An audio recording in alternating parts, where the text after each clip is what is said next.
Everybody, and welcome to the Experience / Comic Book Shopping Network. We're so excited to see you. It's time to review some books for the week. There are a ton of graphic novels releasing as well. I got some real excitement this week because I realize now that all of these like single shots or side stories that Marvel and DC are doing aren't the way they used to be. Back in the day, it used to literally be kind of like a throwaway thing, and now they're making every single one of them tie in meaningful ways to the main storylines that we're experiencing. So it pays off. So we're not wasting our money anymore rereading good stuff. All right, do some liking, sharing, subscribing, do some notification ringing of bells, and I will see you right back here, and we'll get after some reviews.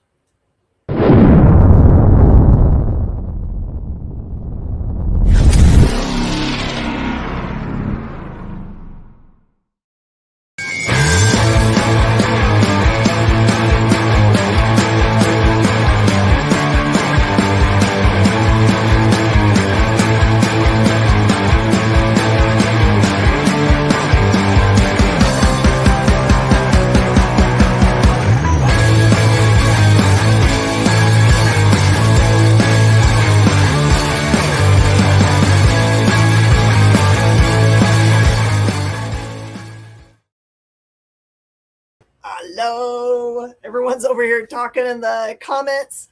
If you are new to our shows, just know we're a very friendly bunch. We like to talk about what is coming out this week that we're excited about. You guys can chit chat over there about what you're looking forward to, what you had for dinner, what your dog's been up to, how proud you are as parents, where you're going on vacation, what you read last week. Great in the comments for this show, but also we've got a couple of different ways for you to interact with each other as groups on Facebook. My personal one is What's in the Box chat, but the one for the EXP, if you'd like to talk about things, share pictures of your collections, all those things, is Experience Community. So we've got all kinds of ways for you guys to talk at each other. It's not all about just looking at my head. It's about enjoying each other's company. Right? All right, let's do some fun stuff like reviewing comic books. Before I get started, I do have to tell you like where I go and sit and do my review reading. They all know that I'm the comic book person now because they walk by every once in a while. They used to come by and be like, "Can I read these books?" And I'd be like, "Nope, you're not even allowed to touch them. Sorry. You might have to combust if you touch them before Wednesday." But everyone came by today and like gave me like big hard questions, like in Civil War, Tony or Captain America or Steve, and I was like, well, wait, there's a book that dropped recently that is new information that we didn't know, that Tony knew, that it was given to him by, I think Bishop told him, like, if we continue in this vein, this is what the results are because I've seen the future. So I had to say it was a Tony because I know things, and knowing what I know, I cannot choose Steve because that would be horrible. I would be choosing destruction for all. And then they also asked me about the Hail Hydra Steve thing. So I had to give them the whole story about how that came about. It is kind of fun. Those retcons don't count. I just have a refreshing like thought process for like why someone might have made the decisions that they made. So I see Barlord's here today. And who else has popped on? I know that Jay is here. Yep. I gotta tell you, this is anyone unknown's on. Perfect. I'll tell you that I am usually when I get handed these books, because I don't do my picking anymore. It's my sweet general manager who kind of knows what I like to read, plus knows I need to read other stuff. So is probably the reason why I've expanded the things that I consider to read now. But I am not usually a Street Fighter reader. I wouldn't mind playing some Street Fighter or watching a Street Fighter movie. Have you guys seen the trailer? It's kind of crazy. Is that like Hayden Christensen, Force Ghost appearing in Return of the Jedi? Sure. So this is like, I will tell you that the paper quality on this book is through the roof awesome. and the art is just so good that I found myself thinking to myself, self, you don't read video game comic books. That's not your normal jam. But I actually really enjoyed this one. So just know my talk about this one is from a place of relative ignorance about these characters and their long histories with each other. So this one kind of introduces Ken as being someone who's been maligned by disinformation spread about him by, what's that guy's name? JP? I'm just going to guess. Cool looking guy, gray hair, ponytail, braid, and just looks like he's related hardcore to, what's that characters from Godsmack? DeFister. He looks like he's related to DeFister, truly. You guys have never seen or read that book or seen the trailer or read that book, Godslap, after the show, go look on YouTube and just look for Godslap. It's 2 minutes that you will want to relive over and over and over again. It is a long trailer for the book, and it is amazeballs. I'd watch that movie in a second. So this is really kind of about Ken confronting Godsmack.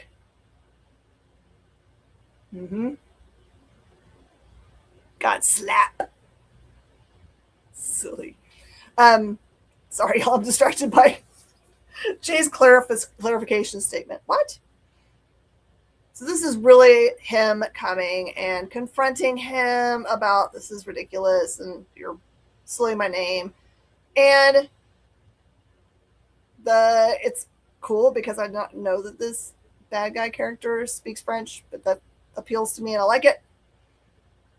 So a lot of like you get your Kagurkin or whatever pretty early on in this one. I love it when they have like sounds for their like power up destructos. So big battle. This is like I will forgive this book. Usually you guys know that I am the first person to say I'm yawn about any book that's just about a battle because it could be pretty as it wants to be, but I need to care about the characters. Actually give enough time on the pages. For me, although I don't know who Ken is or his history or any of those things, I actually cared about this guy. How dare they say that he's done all these horrible things when he hasn't? So if you already are a fan of Street Fighter or know everything about Ken or Ken's your favorite character or that bad guy's your favorite character, you should absolutely pick this up. Or if you know someone that just likes Street Fighter, this is a good present, honestly. And done! Thank you. Boop, boop, boop, boop, boop. Appreciate you. Also, this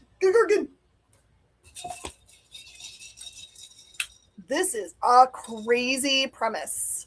I guess I shouldn't be surprised that Palmiotti's going to come up with some crazy ideas that'll appeal to me because I love a post-apocalyptic book.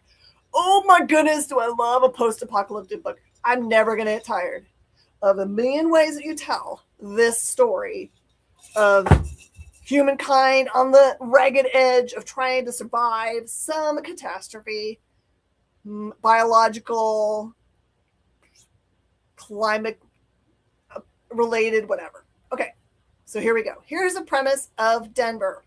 The premise is that there is a catastrophe of global proportions that has happened because the moon gets struck off its axis, and because of that, it actually raises the level of all the world's oceans so high that what they first conceived of how high they were going to be and the catastrophe, all the chaos that happens afterwards, because of course, as soon as you tell a world population that like, hey, all of the world is going to be underwater except for cities above a certain height, right? Elevation. So everyone, of course, is going to panic and spend all their money or whatever to get on the roads and clog them up. And, you know, it's the best part of every movie that we've ever watched, right? That first moment of like everything's falling apart. But the book at its heart isn't really about that part. This is about what happens afterwards. Like the cities that actually are high enough, which are ones that are much higher than previously thought needed to be, are cities like Denver. And Denver, when you see it in this book for the first time, has had to make some very stringent rules, right? Because all the food, etc., that they need for the population that actually lives in their city has to be, come from the city, because everywhere else that it like ends up on Earth, which are just little island-like places, has to come up with their own stuff. So there hasn't been like world trade or any of that stuff yet. So the only way you can get into the city is if someone dies, and then they kind of like know who is waiting on the outside of the city to join, and they kind of like make decisions based on who knows. I'm sure they're going to actually line it out better than they did here. But this book is about a family, maybe. It's a man, a woman, and a baby that show up with maybe papers into the city, maybe not, and what happens afterwards. For those of us that live right at sea level, this does not bode well. Yes, we would all, we'd probably do better than just like go buy a big boat, because it's about the same, right? If you can control your own where you go, maybe definitely have one that has sails, so even when you run out of oil, gas, whatever, which would also disappear pretty fast. Have you guys thought about all this? Are you guys go bag kind of people? There's nothing wrong with having a go bag. That does not make you a crazy person. That means that you're ready for hurricanes and earthquakes and all kinds of things that are natural that could happen. Go make a go bag. It's very simple. Put the things that you need to survive. Just think about just 24 hours. What do you need? Bug out bags? Great ideas. You'll be long gone before you ever need one. As a person that lives in Houston, we have need bug out bags a lot. When you find out, like usually you see hurricanes come for a long way, but by the time most people are ready to go, it means the highways are destructed. So you're in the first group. Are you saying that you're in a zombie apocalypse? You'll just offer yourself up willingly? You're like, I'm going to be one of the first zombies. Woo! Zombie Zero. But anyway, I love this book. I'm down for whatever. I need it as a show, a movie, a series. I need it to have a soundtrack.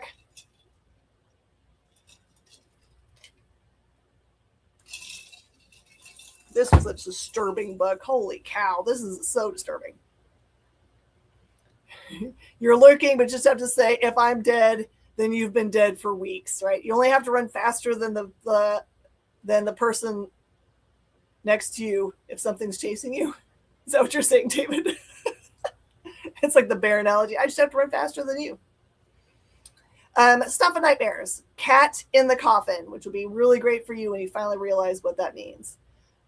This is basically a story about a family who's experiencing the older mom in this group is a cat woman, and she's got 3 black cats. And she's a little bit obsessed with the cats, so much so that she spends more time talking to the cats and feeding the cats than paying attention to her 2 grandchildren. So that makes you feel a little icky inside. And she's made a very specific, made the family promise that when she passes, that they're going to take care of the cats, and that she is going to get buried with this plushy cat that, I guess is plush, that has been passed down for generations.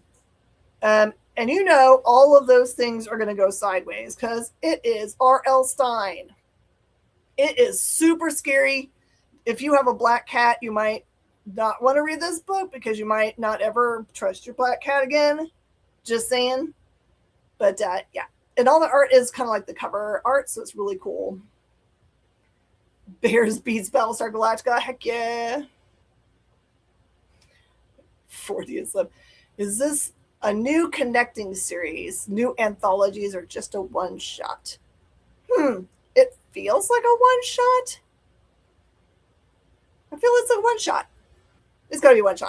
R.L. Stine's been doing one-shots. I don't know how they continue on the story in an interesting way, I guess. But I'm all about it. She's looking at you now. Same look. Oh my. I love black kitties. I think they get a bad name. Why is black a bad kitty? Why don't white kitties get a bad name? They look like ghosts. Cats are awesome. Okay, what if? So this is a premise in which what if Cassandra Cain killed her brother? In this case, I think in utero, which that's so dark.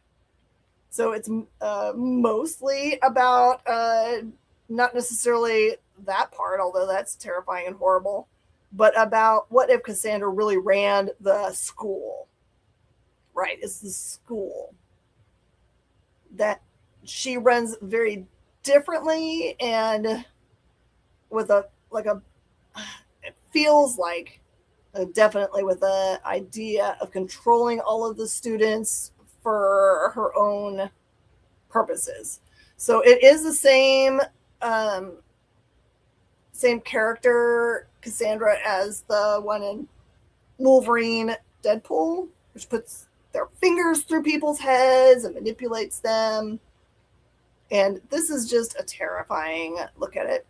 Other what ifs in the series have kind of brought you back full circle to the way things really are. But this is, I'm just going to spoil a little bit. This does not get you back to a happy space at all. This is like a true what if, where it follows it through to its conclusion of like, what if this horrible person who was like the yin yang to Charles Xavier, terrible, horrible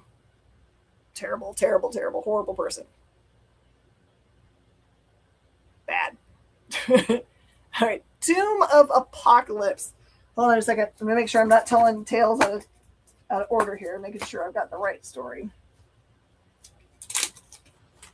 Apocalypse has been a very terrifying character for a long time in the X-Men universe. Been around since Egyptian times. You've been exposed to Apocalypse a lot in the movies. It's fairly accurate. Oh, this one is awesome. So this one really gives Jubilee some time as a main character, which doesn't usually happen. And it's kind of from her point of view in that when we meet her, she's been left at the Now school, which is mostly taking care of those new X-Men characters. She feels very much like she's a grown-up now, and why is she still being given babysitting jobs? And out of this kind of like thought process, there is a weird object that kind of like falls from the sky and ends up on the doorstep of school, and she touches it.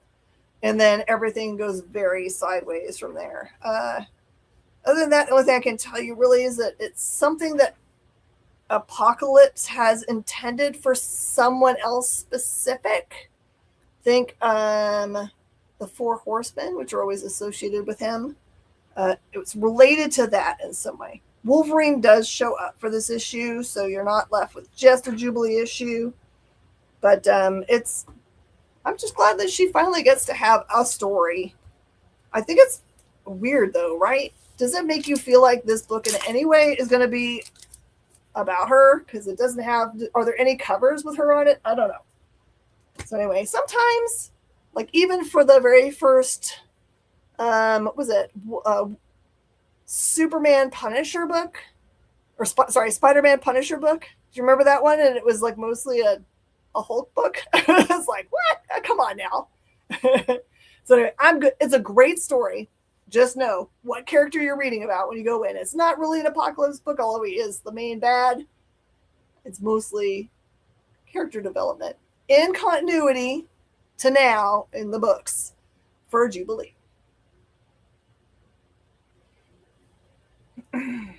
I like this way more than I thought I was going to. I should know better because, you get Top Cow and Dynamite together. They got some skilled people that work for them. So this is interesting. Right away at the beginning of this book, Sarah gets bit by some kind of crazy, weird, hulked out looking vampire. And they don't mince any whatever about it. She becomes a vampire.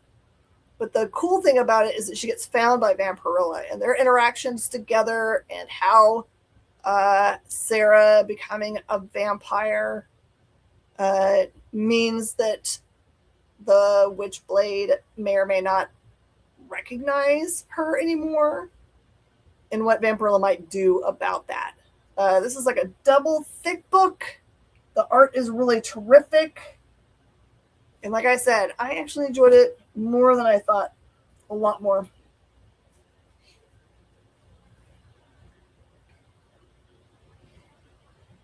ROM. Okay. Disclosure time. Tomb of Apocalypse. Oh, they do have Jubilee? Thank goodness, EJB. Well, I'm going to need those then, because they're probably pretty. All right, so if you are living under a rock and don't know that Skybound's been doing this amazing storyline that started in Void Rivals and then traveled through, I think the next things they introduced us to were like the side books for G.I. Joe and then Transformers and then main G.I. Joe. And then recently they've introduced M.A.S.K, which is also out this week. They hinted around in some of the blind bags, the poly bags of M.A.S.K #1, by giving some of the variant covers had ROM #1 on them. So it was like, oh, that was the spoiler that we got. That they're going to keep on adding to this universe. And at some point, I feel like the House of Cards is going to get so big that it's going to be, like Game of Thrones level amount of characters that may be hard to keep track of. But so far, they've done a really good job of keeping the character count down that are main characters.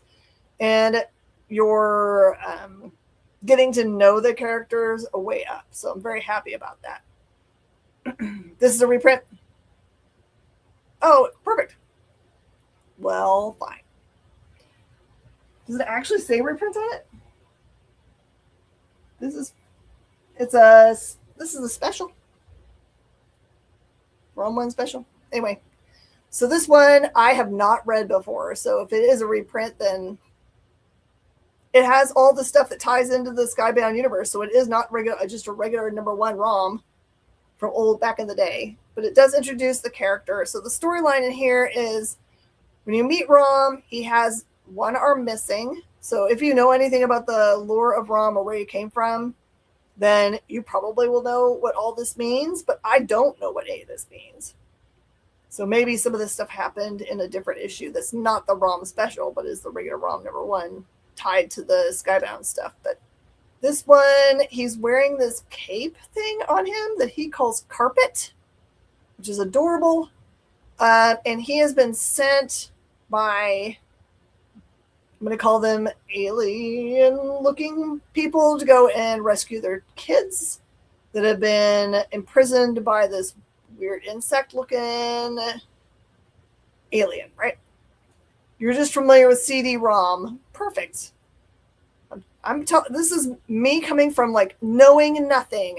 I'll tell you that I really love this book because you learn everything you need to, but it doesn't feel like they're doing like, here's ROM.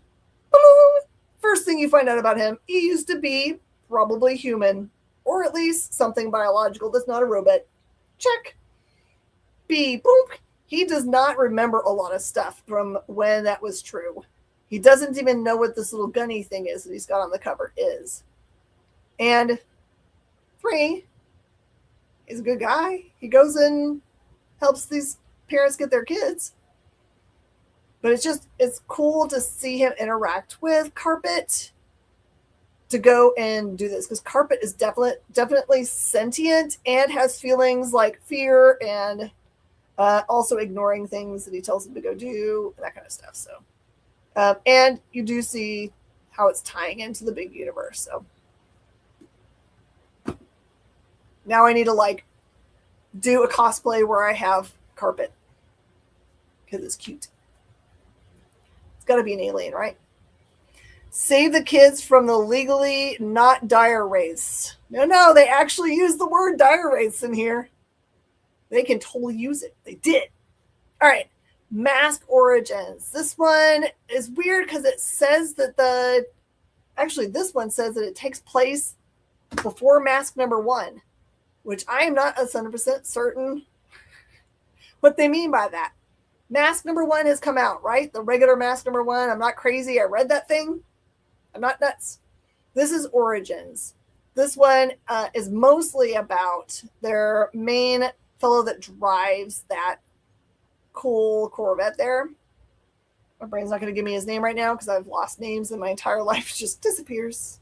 I feel like his name is Matt, but that's not right, probably. But his relationship to, there are two kind of like generals. One's definitely from the M.A.S.K universe, and one has got his origins. I think it's got to be G.I. Joe, is what it reads to me. So this is about them butting heads, about really who controls this guy. And it turns out that's none of them. That's none of them. And there is Transformers in this. And there's also Clutch. Like if you've been reading the books that have Clutch in it, who's also G.I. Joe. I am enamored greatly with their ability to make me care about things that were cartoons from when I was growing up. And I thought were just very, I don't know, not very deep in the Matt Tracker. Is it Matt? Did I get the actual name? TJ!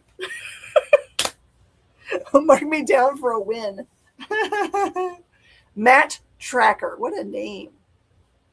I wonder how much thought is given for not things that are based in toys, right?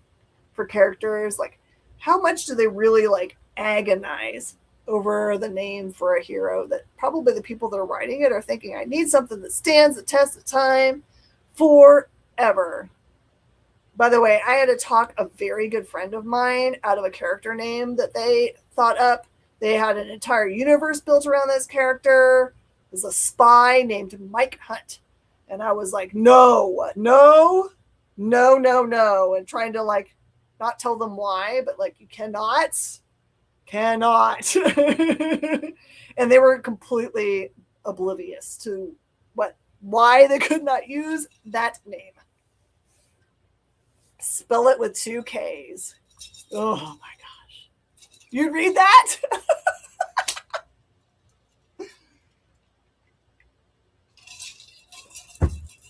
So I feel like people got to like say their names out loud, spell them out. Hammerfist is everyone's favorite book this week. All right, it's cool because Remender has like a letters page at the end, or like when you like, not really letters because there aren't any letters yet to it, but where he kind of describes his thought process about this. And he kind of like names all the different kinds of main characters that he has written over time. And this one is pretty like dark as a character.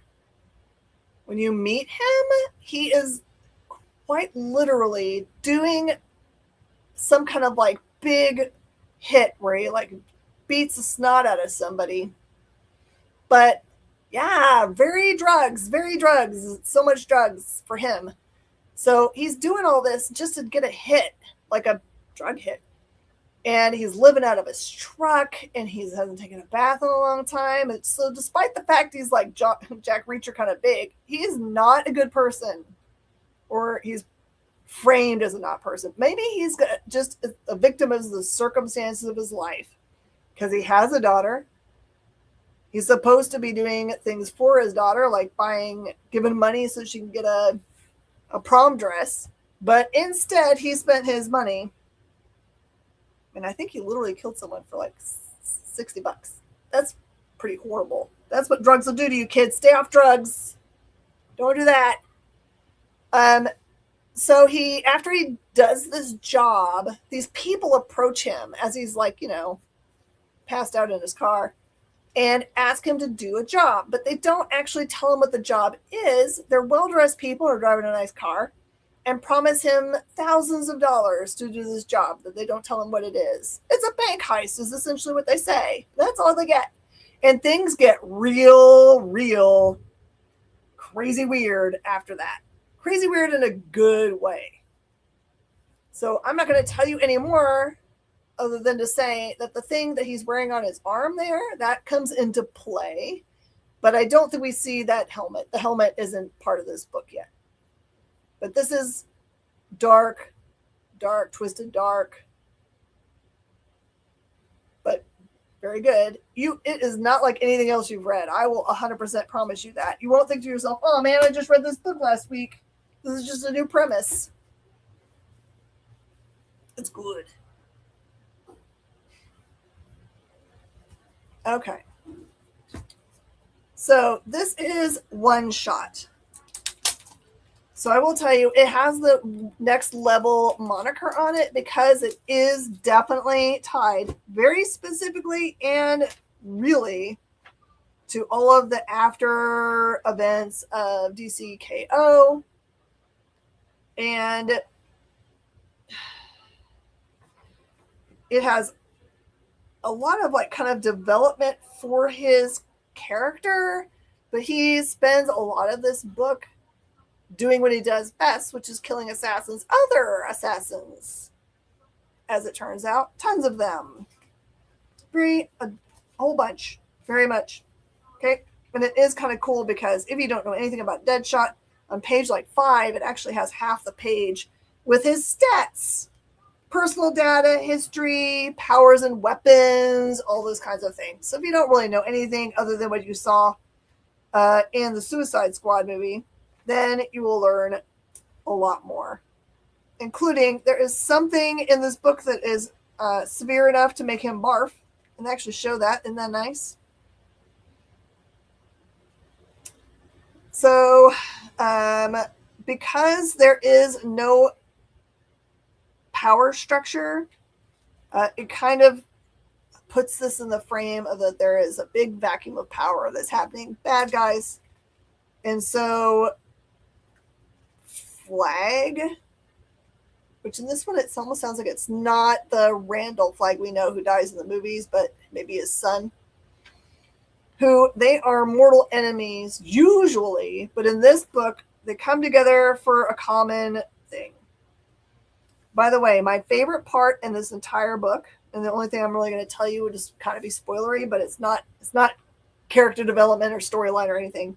There is a panel down here which has him be attacked by these weird, looks like almost like undead soldiers. And you see him be grabbed by the coat by one of these guys. And he says, "You want the coat?" And it says, "It's yours." So you see the coat coming off. And then it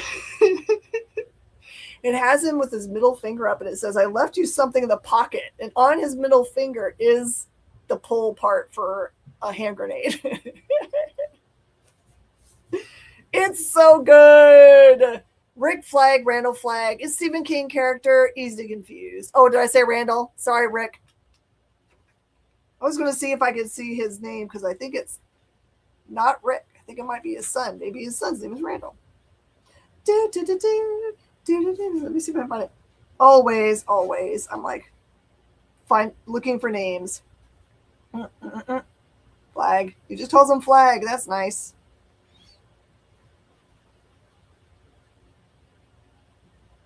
No, it's Rick. It's Rick. So the way they make it sound is like he's like Rickard Flag. So it turns out this storyline is very important to the through story that's being told in all of DC. So if you're a completionist like I am, don't miss out. I've been very happy in the last, I don't know how many, like I just explained to you guys, like all these extra books that seem like one shots and throwaways, and why would I add that to my pull box, have been so important to kind of like filling in all the nooks and crannies and Easter eggs and all that stuff for things that are happening. It's kind of like the way I feel about the way reason I can explain to everyone the whole Hail Hydra thing that happened in Captain America was because I read Attack on Pleasant Hill, which was a summertime event that happened before that. All Next Level's been great. I know, absolutely. Okay, here's another week in which I read something that I didn't know who the writer was, and then immediately got to the end of it and was like, who's the writer of this? This is amazing. It's Romby. I've been friends with Rom forever. I guess I should have known it was him. It just had to be him, right? All right, so here's the deal. It is a lot of storylines being told kind of like concurrently, which is the way I like it. So you get an introduction to a character, right? And then it goes immediately to a page that says 25 years ago, in which there's an interaction between, I think, a father and a son, in which he's basically, or I think it might be grandma. No, I think it's dad. In which he like tells him a tale and then tells him, no, that tale's not real.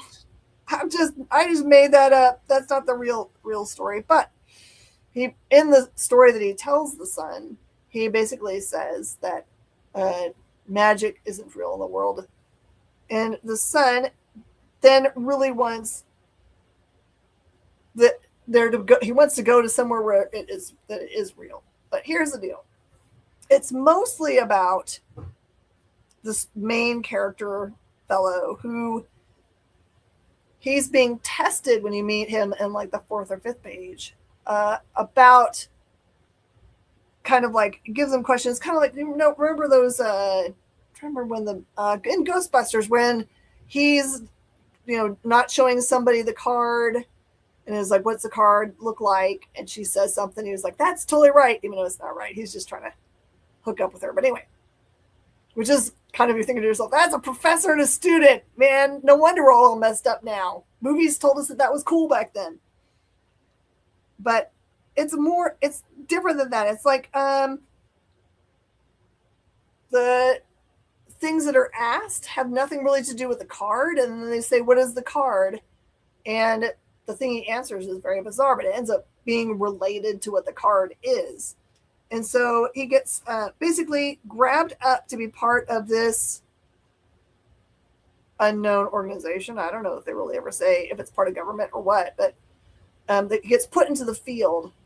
And his only instructions are so vague that they're really relying on his kind of like, he was like, what do you feel? It's like somebody has do you know what a dossier or a package looks like? Do you know who has it? Follow that person. He's like, I don't know what I'm looking for. He's like, well, then fine, just go with your gut, which is they're drawing on his ability to like have extrasensory things. If I had $1 for every time some old guy tried to tell me about magic, right? So that all is just like super crazy. And there's lots of death stuff that's involved that happens. So much. So the feeling about the book becomes a little bit like you think that they're putting together a team government-wise. It feels very coached and like, this could be really true.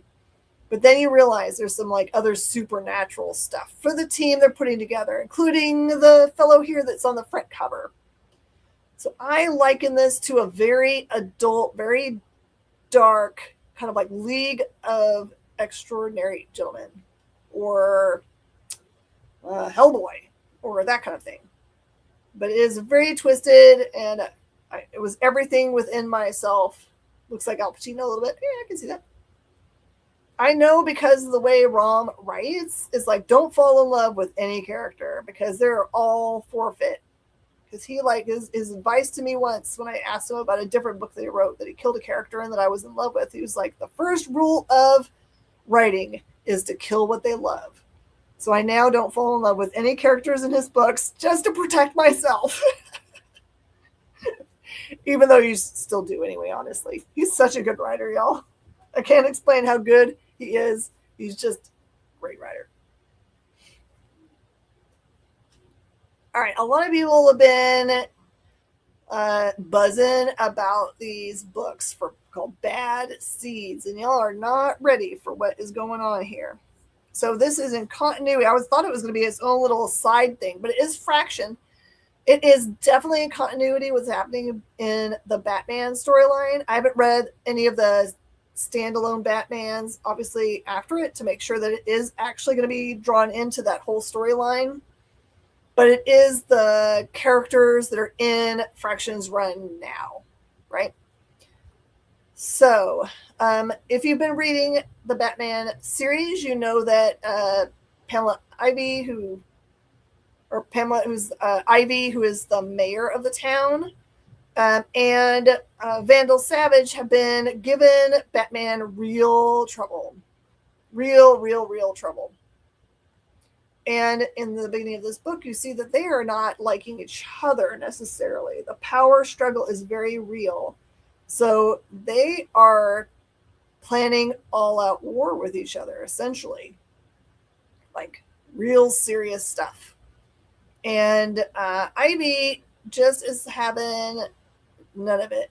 It's almost this idea of scorched earth. So the bad seeds part of this is the thing that she enacts in this book largely feels like she is okay with everyone in Gotham, who she is the mayor of, if all of them died by the strafing run of things that she is put into action here. She who walks between the weeds. Yep. It's a terrifying idea that someone would make this decision, but I guess she has always been more plant than human, so why not? So I'm going to be reading all of this for sure. All right, and then we end up with the absolutes for this week, both of which have got some really big things. So Absolute Wonder Woman starts the beginning of a new story arc in which, I don't know if you've gotten this idea about her in the most recent issues, but she is not taking guff from anybody, including gods. Mostly, I think, because a god made the decision to punish her punish Cersei by putting her into hell, making her raise this girl.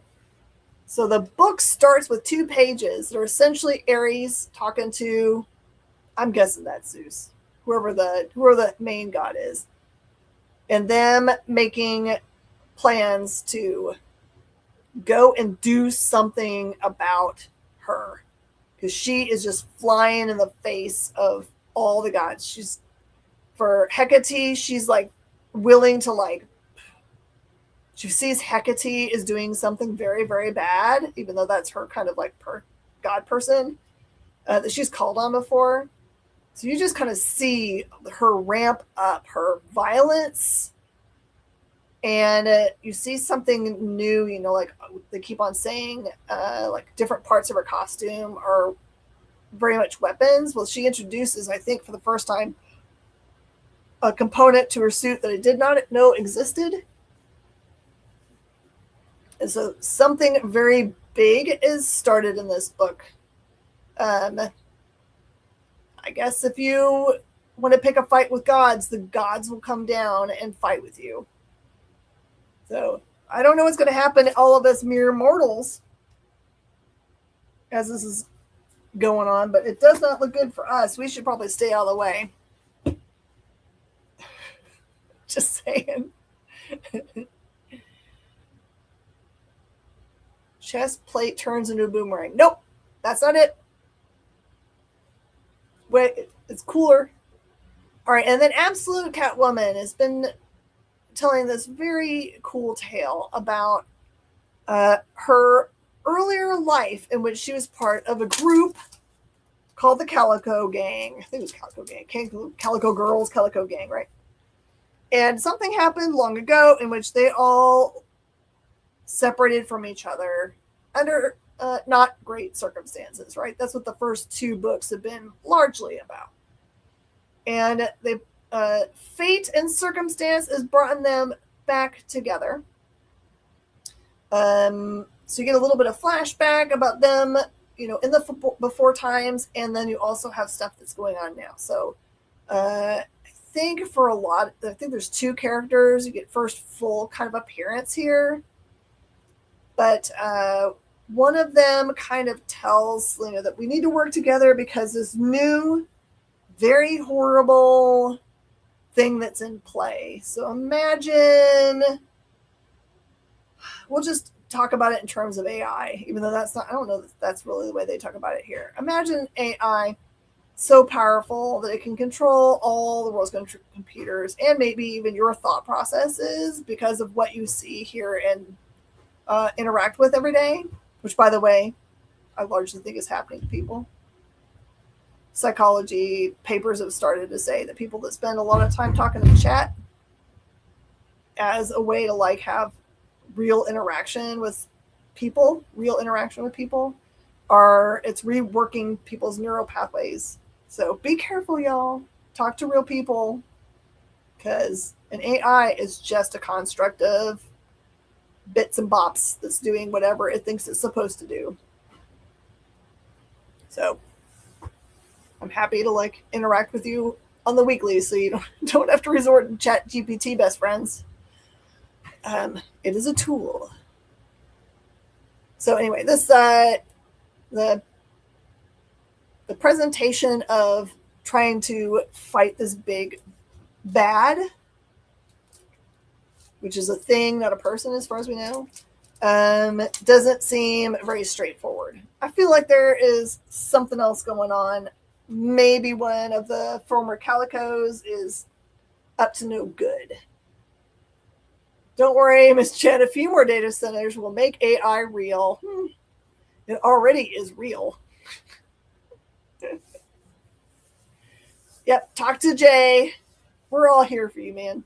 We got you. All right, and there's a ton of graphic novels that are also out this week. Youngblood is out. The next all-in Green Lantern and Flash. The new Department of Truth, a new print of Dark Knight Returns. Daredevil and Punisher is out. DCKO Titans. Planet Hulk. Long Halloween, Last Halloween. Alien versus Captain America. Last Ronin. We get for the first time a soft cover instead of the hardcover. And then the last of the Martian Manhunter. Oh my goodness. I am so excited. Congratulations again to the Absolute Martian Manhunter team for your multiple Eisner wins. Well deserved.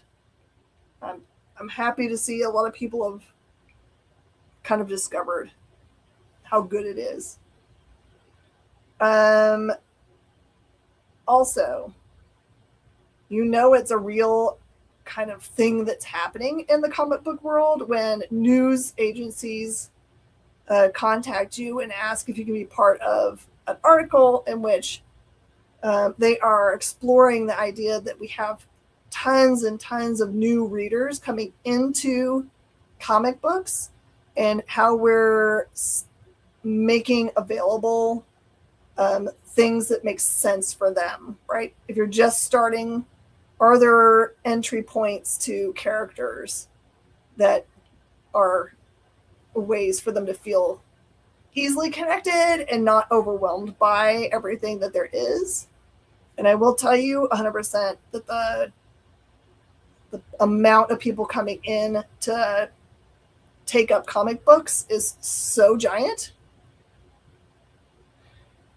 So giant. It's I think the first 2 hours of Friday, we sold 24 graphic novels, that's a lot. Did I manage to give you a good laugh with my cable debut?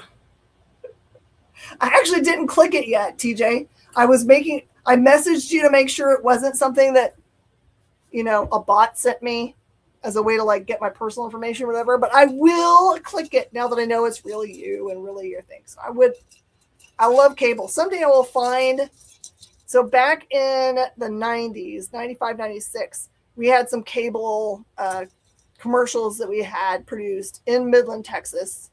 I think it was Fox that ran them. Because back then you had cable. And we did a 2-part TV commercial. It was like a full-on, imagine if you like split a movie into 2. The people that produced it with us were like so happy we weren't doing a commercial that was like, hi, I'm Jen, and here's the cup that says Jen that I'm selling. Come to me, Jen. They were so happy that someone wanted to do something that wasn't boring. They were happy to come and help us make this giant thing. Is the turtle snap? That's facsimile and facsimile. These are the 2 facsimiles this week. Right there. All right, everybody. The rest of the stuff that's going to happen today is a lot of fun. Right after this, I'm going to pop back on and sell the stuff I just showed you. Plus, today I've got some special free with purchase things, which are already worth $15 on the secondary market. So maybe you should add midnight to your pull boxes. I'm just going to tell you, you should add midnight to your pull boxes. Shanice was on the call with Hickman this Friday, in which he spilled the beans about all the stuff. And you absolutely want to have those 3 titles on your polls. Don't say I didn't tell you. Midnight. Midnight. So I just wanted to add before we end. Yeah. When it comes to new readers, folks, be that person in your shop. Be that person that is welcoming. Be that person that doesn't say, oh, you haven't read this famous story? Are you even a fan? Don't be that person. Be the kindness, be the light. We need new readers to keep comics going, folks. So that's all I got to say about that. It's wise words, right? We were all first-time readers at one point or the other. Unless you were born into it. Your parents got you into it from the beginning, but you were all one time that person that walked into a comic book shop and were like, what is going on in here? So I'll be on for a couple hours after this, from 7 to 9 Central. And then after that, you have Aggressive Positivity. Tommy and Paul, I have seen their reading piles, and it's like whatever I thought I read today, it's at least twice as many books. So this reading pile, they read at least twice as many books this week. So because he starts like on Sunday, I think. So if you haven't watched that show and you want more reviews and a different person's opinion, because I in general love everything I read, because I just can find the good in all things. But if you wanted to, I don't know, maybe they find good in all, because their show is literally called Aggressive Positivity. So probably they also find something great about them too. Thanks so much, Jay, for popping on and speaking the truth. Love it. And thank you guys for being here every week. You lift me up. Thanks for being my not AI. Keep me sane. All right, y'all. I will see you guys back in about 6 minutes. Bye.